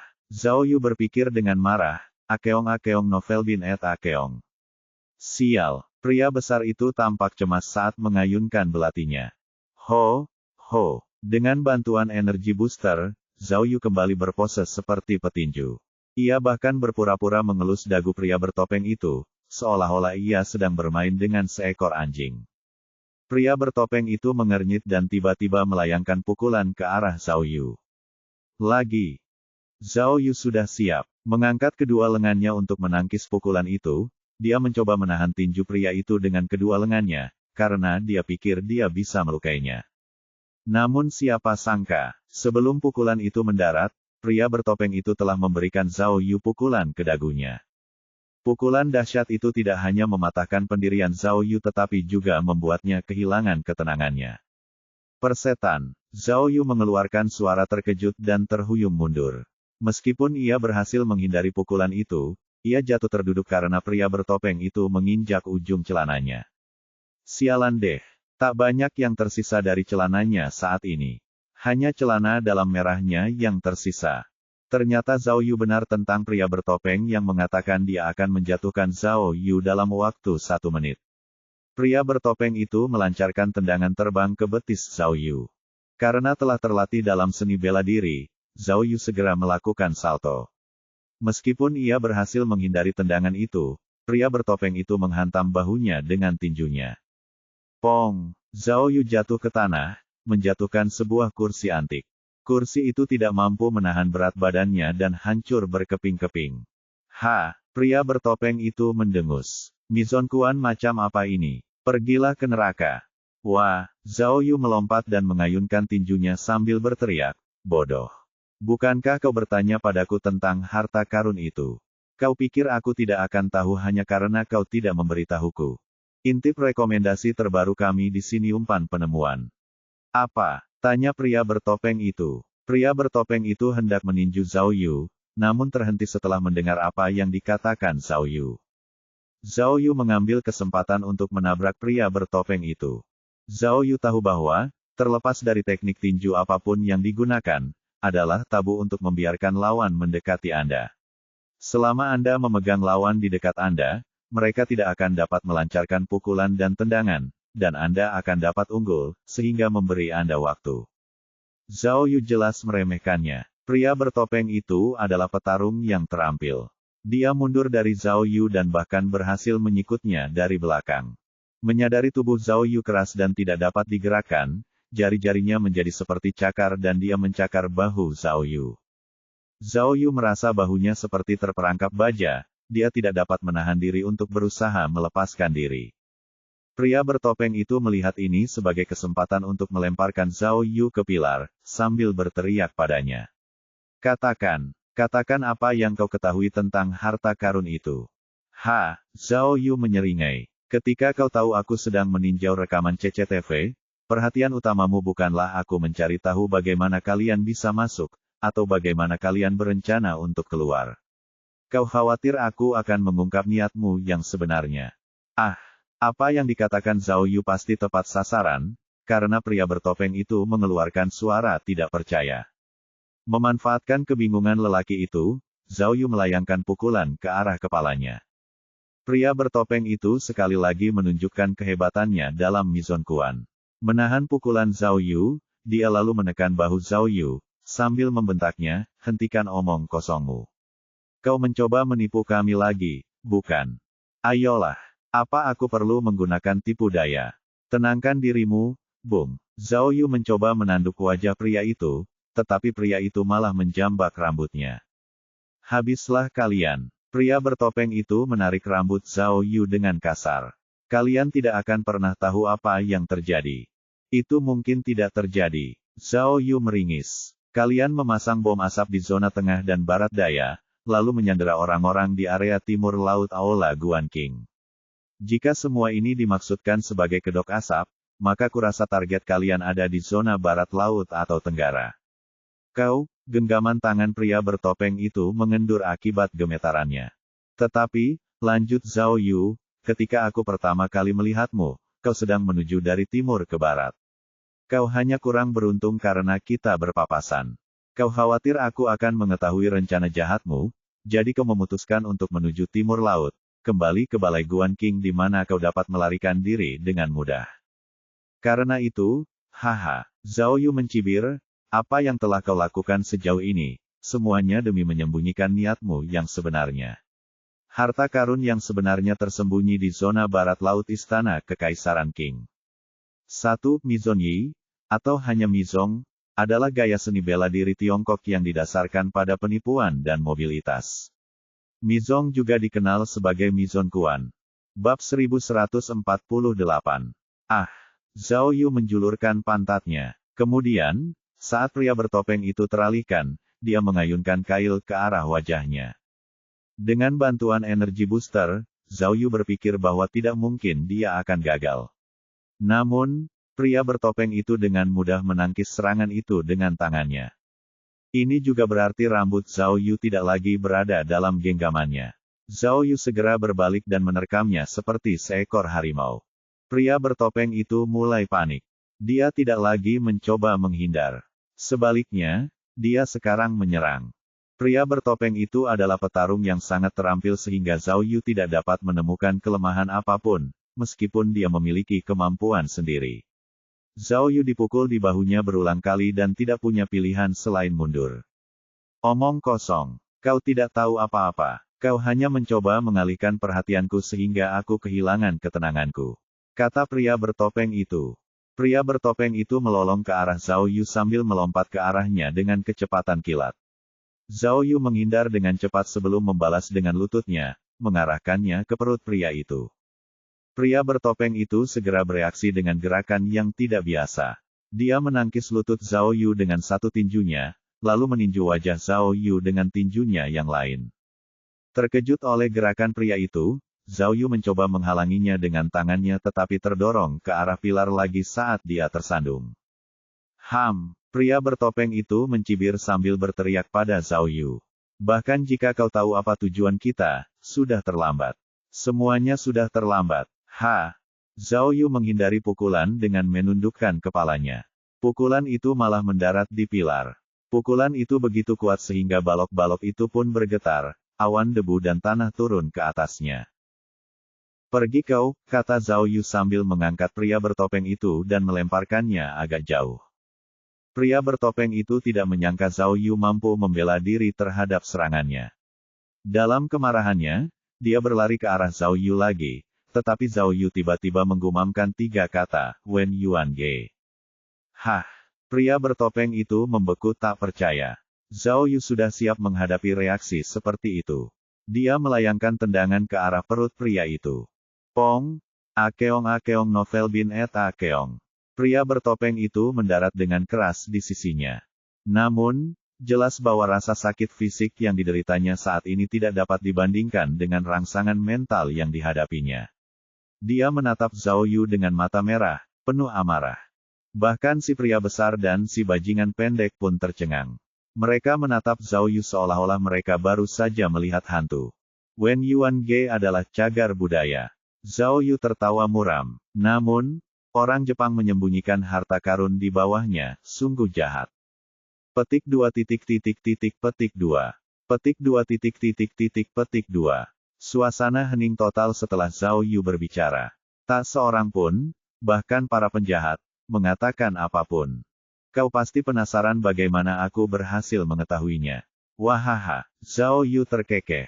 Sederhana saja. Ketika menjadi jelas bahwa area barat laut istana adalah kunci untuk menemukan harta karun itu, aku segera mengerahkan semua sumber daya untuk menyisir area itu. Kau pikir kau pintar karena telah mengalihkan perhatian. Tapi sialnya kau berhadapan dengan detektif ulung. Sebaiknya kau mengaku kalah. Mendengar hal itu, pria kekar itu tanpa sengaja membetulkan earphone yang dikenakannya. Haha, Zhao Yu terkekeh. Apakah kamu baru menyadari bahwa sudah lama sejak teman-temanmu menghubungimu? Kau, Ark, teriak pria bertopeng itu sambil melompat berdiri. Kau hanya mencoba menakut-nakuti kami. Tidak ada cukup waktu bagimu untuk melakukan apapun. Selain itu, untuk menghindari serangan Mizon Quan yang kuat, Zhao Yu segera bersembunyi di balik pilar. Ia terus mengejek mereka. Tidak ada gunanya, katanya, pintu masuknya ada di Wen Yuan Ge, di aula samping di sebelah kanan. Karena aku bisa menjelaskannya kepadamu dengan jelas, kau seharusnya tahu bagaimana ini akan berakhir. Kalian sudah menggali sejak tadi malam. Namun, harta karun itu terkubur terlalu dalam sehingga kalian tidak dapat menemukan apapun saat kami tiba dan melakukan penangkapan. Itu tidak mungkin, tidak mungkin. Wah, pria bertopeng itu menyerang Zhao Yu lagi. Zhao Yu terus mengejeknya sambil berguling-guling di tanah. Hadapi saja, aku sudah tahu kalian akan bersikap kejam. Itulah sebabnya aku memutus sinyal, sehingga kalian tidak akan bisa berkomunikasi dengan cepat. Saya juga tahu bahwa orang-orang yang membawa bahan peledak akan meledakkan bom setelah ditemukan oleh polisi, sehingga menyebabkan kita semua binasa bersama harta karun itu. Tapi, Zhao Yu tersenyum jahat sambil melanjutkan, bahan peledak mereka tidak pernah meledak. Pada saat kami menangkap mereka, pil bunuh diri mereka sudah kedaluarsa. Sungguh mengerikan. Kalian benar-benar harus melindungi kepentingan kalian sebagai konsumen. Saya agak kasihan pada kalian. Omong kosong, omong kosong. Baka, kau tidak mungkin tahu, kau tidak mungkin tahu. Arg, pria bertopeng itu berteriak dengan marah, menghujani Zhao Yu dengan pukulan-pukulan keras seakan-akan ingin mencabiknya menjadi dua. Zhao Yu tidak ingin membalas dengan kekerasan, jadi dia menghindari pukulan dengan gesit sambil melanjutkan serangan verbalnya. 1 menit sudah habis. Berhentilah membuang-buang energimu, aku sudah melihat konspirasimu sejak lama. Akui kekalahanmu. Jika aku jadi kamu, aku akan mengunyah pil itu sekarang juga, untuk melihat apakah pil itu sudah kedaluarsa atau belum. Hahaha. Pria bertopeng itu begitu marah hingga hampir memuntahkan darah. Dia menangkis Zhao Yu dengan tendangan terbang ke kursi, lalu melompat ke arahnya. Intip rekomendasi terbaru kami di sini umpan penemuan. 2 penjahat lainnya juga merasa cemas. Mereka berlari dan mencoba membantu pria bertopeng itu menahan Zhao Yu. Zhao Yu mungkin pandai bicara, tetapi ia masih belum sebanding dengan penjahat profesional ini dalam hal keterampilan tempur. Terutama pria bertopeng, yang cukup tangguh. Meskipun pria bertopeng itu tampak kehilangan pijakannya, pukulannya tidak kalah kuat dari sebelumnya. Dengan pukulan uppercut yang dahsyat, dia menjatuhkan Zhao Yu ke tanah. Ayo, Zhao Yu muntah darah sekali lagi. Baka, pria bertopeng itu menahan rekan-rekannya, dan berteriak pada Zhao Yu, hari ini, aku akan membunuhmu sendiri. Bahkan jika kita tidak berhasil, aku akan memastikan kau dan aku binasa bersama. Para sandera mulai panik karena konflik antara kedua belah pihak semakin memanas. Beberapa berteriak sementara yang lain hendak berlari keluar dari aula utama. Penjahat pendek itu segera berbalik ke arah para sandera, mengancam mereka dengan senjatanya dan bahan peledak. Setelah melihat bahan peledak, para sandera berjongkok di tanah dengan patuh. Pergilah ke neraka, teriak pria bertopeng itu. Pria bertopeng itu menendang dada Zhao Yu sekali lagi. Meskipun Zhao Yu berhasil meredam pukulan itu dengan tangannya, dampaknya tetap membuatnya terpental. Dia mendarat di pembatas di belakangnya. Pembatas itu adalah replika dan tidak kokoh karena tidak terbuat dari kayu solid. Pembatas itu patah karena berat badannya dan ia terjepit oleh salah satu bongkahan kayu. Ah! Jeritan kesakitan Zhao Yu terdengar dari tumpukan puing. Pria bertopeng itu mendengus dan bergerak cepat ke arah Zhao Yu, bersiap untuk menginjaknya. Pada saat itu, sesuatu yang tidak terduga terjadi. Sinar biru tiba-tiba menembus puing-puing. Peluru taser ditembakkan menembus puing-puing, mengenai dada pria bertopeng itu. Saat peluru taser mengenai pria bertopeng itu, terdengar suara retakan keras, dan pria bertopeng itu terjatuh ke tanah. Bab 1149. Bab 1149 Tahi Lalat. Tidak ada yang tahu dari mana datangnya kilatan cahaya misterius yang tiba-tiba itu. Ketika orang banyak mendekat untuk melihat, pria bertopeng itu sudah pingsan akibat sengatan listrik. Namun, ini baru permulaan. Sebelum pria bertopeng itu jatuh ke tanah, Zhao Yu sudah beraksi. Tiba-tiba dia bangkit dengan keras dari reruntuhan, berguling. Menggunakan benda putih di tangan kanannya, dia menembakkan peluru taser ke arah penjahat kurus yang berada jauh di sana. Pada saat itu, meskipun penjahat kurus itu dalam posisi bertahan dan telah mengarahkan pistolnya ke Zhao Yu jauh lebih cepat dan peluru taser itu sampai ke tangannya dalam sekejap mata. Bes, peluru taser tidak meleset, mengenai pistol di tangan penjahat itu. Peluru itu meledak dan cahaya yang menggetarkan pun muncul. Seketika, penjahat kurus itu melompat ke dalam tarian yang dialiri listrik, bulu kuduknya berdiri tegak. Kresek, kresek. Begitu kilatan cahaya itu berakhir, penjahat kurus itu terhuyung-huyung ke tanah. Meskipun ia tidak sepenuhnya pingsan seperti pria bertopeng itu, ia telah kehilangan kemampuannya untuk bergerak. Setelah menembakkan 2 peluru taser, Zhao Yu kehabisan amunisi. Untuk menyelesaikan masalah ini, ia dengan cepat mengarahkan pistol di tangan penjahat kurus itu dan hendak melompat dan mengambilnya. Namun, penjahat terkuat itu tidak bisa dianggap remeh. Melihat kedua rekannya yang jatuh, meskipun dia terkejut, dia bergegas secara naluriah dan menusukkan belatinya ke arah Zhao Yu.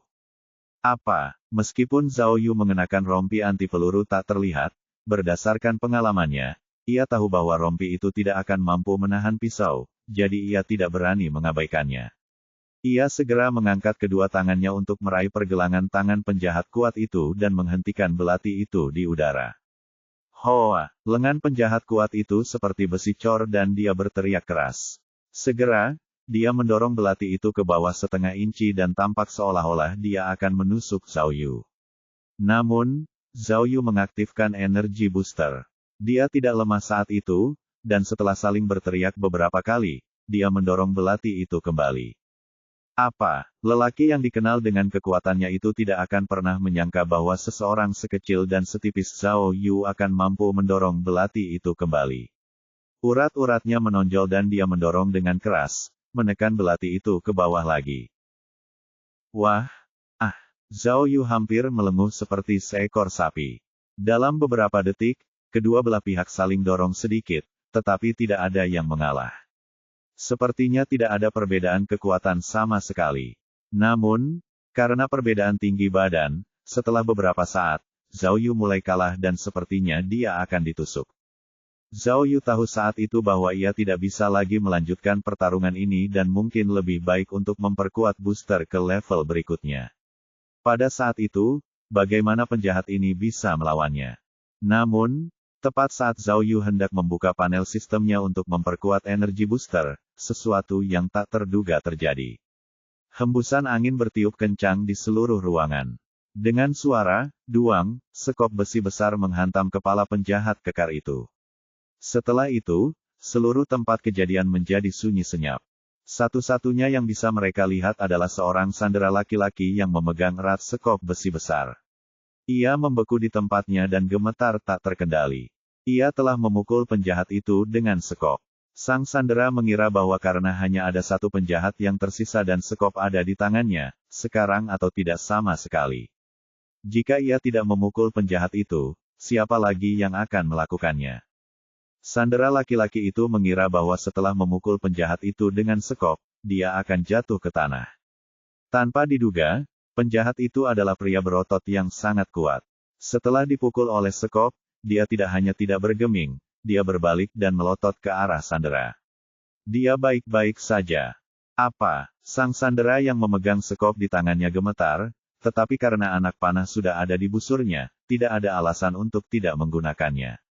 Ia mengayunkan sekopnya lagi dan menghantam penjahat itu dengan keras. Duang, pukulan tumpul itu terdengar menyakitkan. Setelah pukulan itu, sekop itu tampak sedikit berubah bentuk, tetapi penjahat kuat itu masih belum bergeming. Dia hanya meringis kesakitan, kedua tangannya masih memegang belati dengan kuat. Sial, sandera itu belum pernah melihat pria sekuat itu dan mulai gemetar ketakutan. Dia hampir tampak seperti akan pingsan. Namun, sedetik kemudian dia melihat dahi penjahat kuat itu mulai menyemburkan darah seperti pegas. Ah, jadi kau masih manusia, seru sandera itu. Ia meludah ke telapak tangannya, mengumpulkan kembali ketabahan mentalnya, dan mengangkat sekop besi itu lagi. Kali ini, wajah penjahat kekar itu memucat. Dia tidak bisa menerima pukulan lagi. Dia tidak punya pilihan selain menarik lengannya dan memegang sekop besi itu agar tidak mengenainya. Duang. Namun, itu terjadi lagi. Dia meraih sekop, tetapi bagian belakang kepalanya sekali lagi terkena sekop itu. Sandera lain menyelinap dari belakang dengan sekopnya sendiri dan memukul pria itu. Ah! Penjahat kuat itu menjadi gila. Dia berteriak, ingin menyerang lagi, tetapi Zhao Yu tidak sia-sia. Dia memanfaatkan kesempatan itu dan mencubit lengannya, membalikkan lengan penjahat kuat yang memegang belati. Dia kemudian menggunakan lengan pria itu sendiri dan menusukkan belati ke bahu penjahat kuat itu. Ah! Penjahat kuat itu mengeluarkan lolongan tragis. Zhao Yu meraih belati itu dan mencabutnya. Dua sekop besi terangkat dan dengan dua suara, duang, menghantam orang kuat itu. Dia jatuh ke tanah dan tidak bisa berdiri lagi. Namun, setelah berhadapan dengan ketiga gangster itu berturut-turut, Zhao Yu tidak berhenti untuk bersantai. Ia mendorong para sandera yang heroik itu menjauh. Dengan lambaian tangannya, ia melemparkan belati itu ke arah orang lain. Sementara semua orang sedang melawan para gangster itu, seorang sandera yang berpura-pura menjadi turis diam-diam merangkak di samping penjahat kurus itu, berusaha meraih pistol itu. Namun, Zhao Yu telah melihat setiap gerakan yang dilakukan orang ini. Zhao Yu tahu bahwa tidak hanya ada mata-mata di antara para sandera, ia tahu bahwa mata-mata itu sebenarnya adalah pria ini. Zhao Yu telah berjaga-jaga untuk waktu yang lama, dan setelah melihat pria itu mencoba mencuri pistol, ia melemparkan belati itu. Namun, bidikan Zhao Yu buruk dan teknik melemparnya tidak istimewa. Setelah melempar pisau, pisau itu goyang dan jatuh ke tanah di samping pistol tanpa mengenai siapapun. Tetap saja, itu sudah cukup untuk mengejutkan pria itu, yang buru-buru menarik tangannya. Ah! Melihat identitasnya telah terungkap, dia menyeka keringat dingin di dahinya dan merobek pakaiannya, memperlihatkan bom di bawahnya. Para sandera berseru kaget, meringkuk ke tanah. Tanda pagar dan asteris. Si penjahat berteriak keras dalam bahasa asing yang tidak bisa dimengerti siapapun. Kedengarannya seperti dia mengucapkan selamat tinggal, akeong novel bin et akeong. Zhao Yu memutar matanya dengan jijik lalu mengulurkan tangan, mengambil sekop besi dari tangan sandera dan berjalan dengan ganas ke arah pria itu. Dan tanda pagar persen asteris. Pria itu mulai berteriak lagi dan menekan tombol bom dengan percaya diri. Ah! Para sandera mengira mereka sudah mati. Mereka semua meringkuk di tanah, menangis. Namun, tidak terjadi ledakan. Setelah tombol ditekan, bom tidak bereaksi sama sekali dan aula menjadi sunyi. Penjahat itu terdiam, dan ekspresinya hanya menunjukkan rasa malu. Ekspresinya berubah menjadi panik dan putus asa saat dia melihat Zhao Yu yang jahat berjalan ke arahnya dengan sekop besi sepanjang 1,5 meter di tangan. Bab 1150. Beberapa menit kemudian, semua sandera yang ditawan di aula Guan King telah diselamatkan. Xiao Hang memimpin agen dinas rahasia ke dalam aula. Mereka secara bersamaan menanggapi para sandera sambil juga menangkap para penjahat di dalam. Xiao Hang sangat khawatir dengan keselamatan Zhao Yu, jadi begitu dia memasuki aula, hal pertama yang dia lakukan adalah mencari Zhao Yu.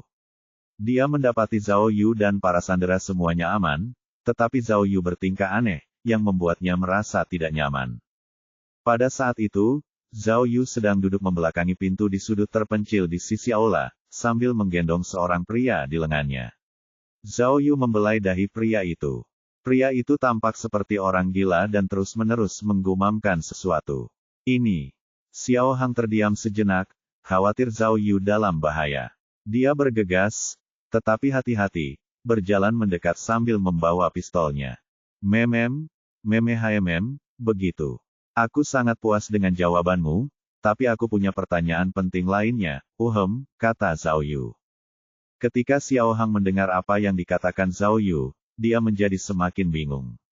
Sikap lembut dan penuh perhatian yang ditunjukkan Zhao Yu saat berbicara membuatnya merasa seperti sedang merayu pria itu. Yang lebih gila adalah Zhao Yu tidak mengenakan celana apapun dan hanya mengenakan celana dalam merah. Apakah Zhao Yu mengalami gegar otak dan kehilangan akal sehatnya? Xiao Hang hendak bertanya apa yang terjadi, tetapi Zhao Yu menoleh dan memberi isyarat agar dia menjauh, meminta Xiao Hang untuk tidak mengganggunya. Xiao Hang sekarang dapat melihat dengan jelas bahwa Zhao Yu sebenarnya sedang memegang kepala salah satu penjahat. Bukan penjahat biasa, tetapi pria bertopeng itu sendiri. Apa yang sedang dia lakukan? Apakah dia kerasukan? Melihat Xiao Hang tidak pergi, Zhao Yu tidak punya pilihan selain memberi isyarat agar dia mendekat. Setelah Xiao Hang melangkah beberapa langkah lagi, dia berbisik sambil menunjuk ke kejauhan. Orang-orang ini menyimpan racun di gigi mereka, cepat keluarkan. Jika kamu tidak pergi sekarang, mereka akan bunuh diri. Kata Xiao Hang, segera menyadari situasinya. Ia memimpin anak buahnya untuk memeriksa para penjahat lainnya. Setelah melihat sisi lain istana, ia melihat keadaan yang berantakan setelah pertarungan besar itu. Kursi naga semuanya bengkok dan kursi serta layar semuanya rusak. Yang lebih buruk lagi adalah penampilan tragis para penjahat itu. Jelaslah bahwa tak seorang pun dari ketiga lelaki itu lolos dari amukan sekop besi, bahkan penjahat kurus yang terkena taser pun ikut terpukul. Masa yang marah telah memukul mereka bertiga hingga kulit mereka robek dan wajah mereka tak dapat dikenali lagi. Sulit untuk melihatnya. Meskipun mereka pingsan, Xiao Hang tidak berani lengah. Bagaimanapun, salah satu dari mereka masih terikat dengan bom. Dia segera memanggil tim penjinak bom profesional untuk menangani bahan peledak. Setelah itu tim teknis mengeluarkan racun dari mulut mereka yang telah diperingatkan Zhao Yu. Cek. Xiao Hang berdiri di atas lubang galian, menyorotkan senter ke dalam. Hanya ada kegelapan dan bau apek. Tidak ada yang terlihat. Sekarang, dia sudah menduga bahwa lorong galian itu mungkin bukan tempat harta karun disembunyikan, melainkan lorong yang akan digunakan para penjahat untuk melarikan diri. Namun, meskipun para sandera telah diselamatkan dengan selamat dan para penjahat telah ditangkap dengan benar, dia masih bingung tentang apa yang sebenarnya terjadi. Pemimpin, para ahli dari kawasan wisata akan segera datang. Kata seorang agen. Mereka pasti tahu apa yang ada di bawahnya. Lihat pintu masuknya yang mulus, ada tanda-tanda jelas pengampelasan. Ini berarti itu mungkin lorong rahasia kuno, kan? Pemimpin, apakah harta karun yang sulit ditemukan selama 80 tahun terakhir benar-benar ada di sana? Tanyanya penuh semangat. Tidak mungkin, kata Xiao Hang sambil menepukkan kedua tangannya dan menggelengkan kepalanya. Para penjahat itu tahu mereka tidak bisa melarikan diri. Jadi mengapa mereka menggali lubang? Itu tidak masuk akal. Lalu, apa maksud semua ini? Tanya pria itu. Xiao Hang menghela napas. Ia menatap Zhao Yu dari kejauhan dan tahu bahwa jika ia ingin mengetahui kebenarannya, ia tidak punya pilihan selain bertanya langsung kepada detektif yang saleh itu, Akeong Novel bin Akeong. Namun, ketika dia melihat Zhao Yu memegang pria bertopeng itu dengan lembut di tangannya. Pria bertopeng itu menggumamkan sesuatu. Apa yang sedang terjadi? Saat sedang asyik berpikir, Xiao Hang tiba-tiba melihat sebuah tas kulit kecil di lantai. Ia berjongkok dan membuka tas itu. Di dalamnya, ia melihat jarum suntik dan obat-obatan. Saat itulah ia menyadari apa yang telah dilakukan Zhao Yu yang hebat itu. Ia mungkin telah memberikan serum kebenaran kepada pria bertopeng itu dan meminta pria itu untuk menceritakan semuanya. Benar-benar seorang profesional. Zhao Yu benar-benar seorang profesional. Pikir Xiao Hang. Dia tidak bisa tidak mendapatkan rasa hormat yang sama sekali baru untuk Zhao Yu. Trik ini benar-benar brilian. Itu seperti memberi mereka rasa obat mereka sendiri. Dia benar-benar tidak menyangka bahwa Zhao Yu masih bisa melakukan hal seperti itu setelah pertarungan yang begitu besar. Xiao Hang akan membutuhkan lebih banyak latihan untuk mencapai level Zhao Yu. Semakin Xiao Hang berpikir, semakin yakin ia bahwa dirinya lebih rendah daripada Zhao Yu. Biarkan aku masuk, biarkan aku masuk. Tiba-tiba, teriakan tidak sabar seorang wanita terdengar dari pintu masuk aula. Xiao Hang melihat bahwa itu adalah Cui Lizu dan dia tidak bisa menunggu lebih lama lagi. Cui Lizu jelas cemas, karena dia belum mendengar kabar dari Zhao Yu sejak dia memasuki aula. Dia begitu cemas sehingga dia berulang kali meminta izin kepada Xiao Hang untuk menerobos masuk dan menyelamatkan semua orang. Xiao Hang menolak permintaannya, jadi awalnya dia ingin masuk sendiri dengan paksa. Karena itu, dia tidak punya pilihan selain meminta seseorang untuk mengawasinya. Siapa yang mengira dia masih akan berlari?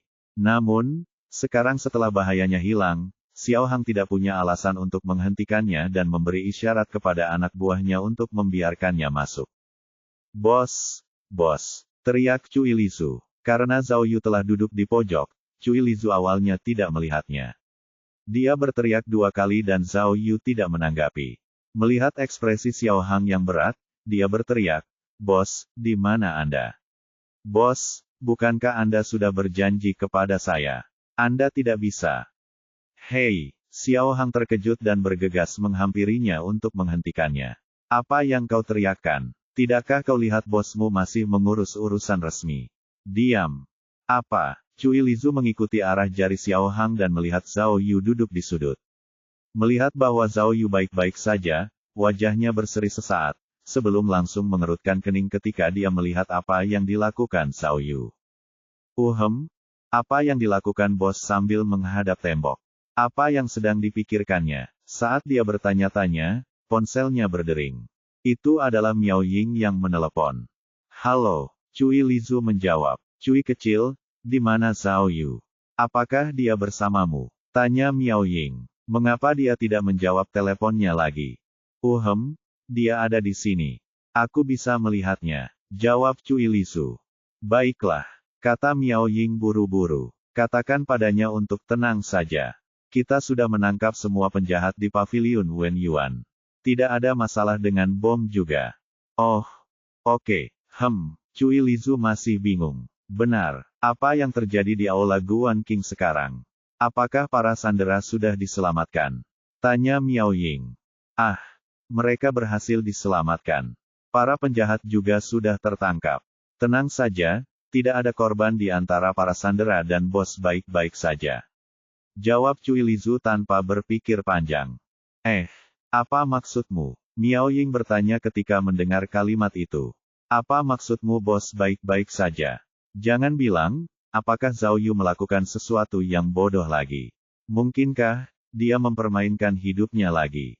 Ini, hahaha.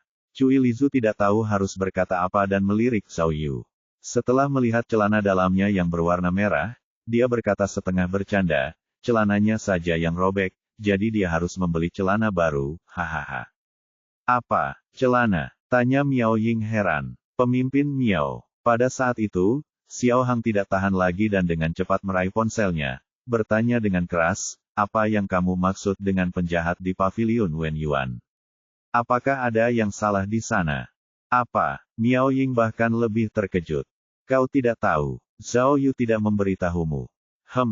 Tidak, kata Xiao Hang. Dia tampak malu. Pemimpin Xiao, kata Miao Ying bersemangat, pembajakan Guan King dan semua bom asap sebelumnya hanyalah tipuan. Sasaran mereka yang sebenarnya adalah paviliun Wen Yuan. Apa, paviliun Wen Yuan? Tanya Xiao Hang, terkejut. Ya, kata Miao Ying bersemangat. Sebenarnya, harta karun yang sebenarnya ada di bawah paviliun Wen Yuan. Mereka sudah menggali lubangnya.